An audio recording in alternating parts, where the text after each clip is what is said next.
And welcome to Varsity Sports Now alongside Jason Andera. I am Jay Elson, and we're about 3 weeks into this high school football season. Some have played a few more games up in North Dakota, but to this point, we've had some pretty entertaining games. A 1-2 matchup already in South Dakota, and we're only a couple weeks into the season. Yeah, we found out a lot about these teams in a short time, and it's been fun, like you said. But now we're getting to the part of the season where championship teams really start to emerge. I call it moving day in a golf tournament. It's starting to be moving week here in the high school football scene in North and South Dakota. Well, as we said, another exciting weekend of South Dakota high school football is now in the books, and that means it's time for us to sum it all up. This is your Varsity Sports Now South Dakota Rewind, and we start with the biggest game of the week.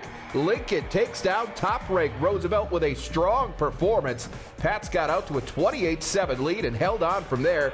Lincoln prevails 35-28 behind 239 yards and 2 touchdowns from senior running back Caden Quintanilla.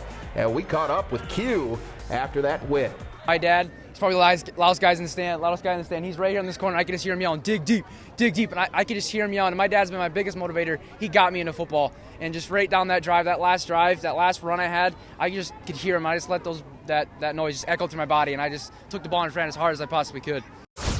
The O'Gorman Knights' new sophomore quarterback, Luke Fritsch, supplied the power with 119 yards rushing and 2 touchdowns as they beat the Washington Warriors convincingly, 28-10. Now, Washington standout Dan Marlette did sit this game out with a leg injury. And that was a big absence for the Warriors in that one. Brandon Valley erupted for 28 second-quarter points at Yankton and improved to 2-1 with a 42-25 win over the Bucks. Junior quarterback Jake Como tossed for 188 yards and 3 touchdowns, while the Lynx defense sacked his counterpart 6 times. In Class 11AA, Pierre left no doubt they're the top team in this class. The Govs racked up 417 yards of offense to Mitchell's 217. Pierre gets the big win, 48-7. Brookings got back on track with a 47-0 win over Spearfish at home. Devin Crandall ran for 94 yards and a touchdown. Now in Class 11A, Del Rapids used a big-time defensive effort to shut down the T-Titans 15-0. Riley Schmidt went for 121 yards and a touchdown. In Class 11B, Canton bounced back from a tough loss against Parkston with a dominating win, 41-14 over previously unbeaten Beersford. Tanner Broughton rushed for 2 touchdowns, and Gabe Dolan ran for 123 yards to pace the Seahawks.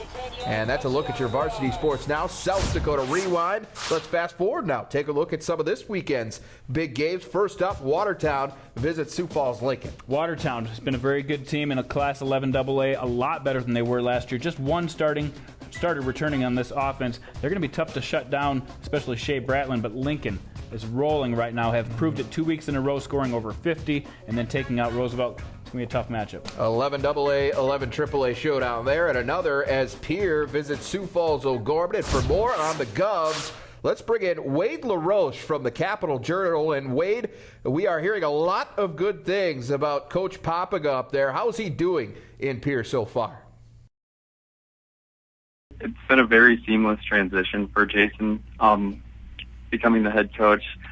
And I think his success has actually started in the off seasons. 2 years ago, as an assistant coach, he kind of took the reins of the governor's off-season strengthening agility program, and he's really done a great job with that, and the kids have really bought in. They've spent a lot of mornings lifting weights, working on their agility, and it's really shown on the field. He's also had the help of his brother Shannon, who has run the defense, and he's really gotten the most out of a group that lost a lot of key players from last year. Well, the Alex Gray to Austin Christofferson connection has been one of the best in the state. They've proven that again. Tell us a little bit more about this big play offense. Yeah, Alex Gray is a third-year starter for the Governors at quarterback, and he may be the biggest beneficiary of Popiga becoming the head coach.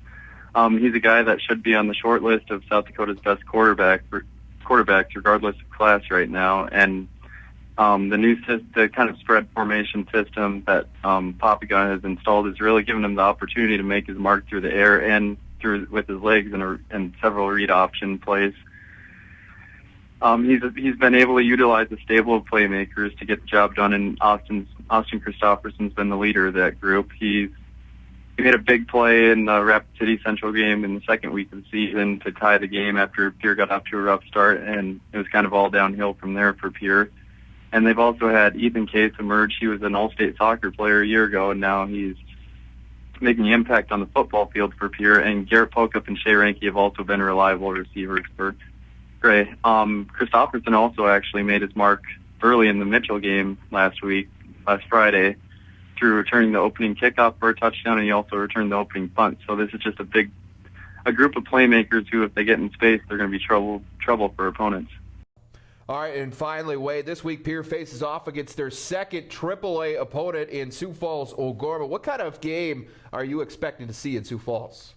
This might be a big one for the Governors. They might not tell you that, but I think they've heard their fair share of skepticism due to the new class, due to the 11 AAA class in South Dakota, and I think they want to silence some of those critics. But they are one of the best teams in the state, and they can go toe-to-toe with some of those Sioux Falls powerhouses.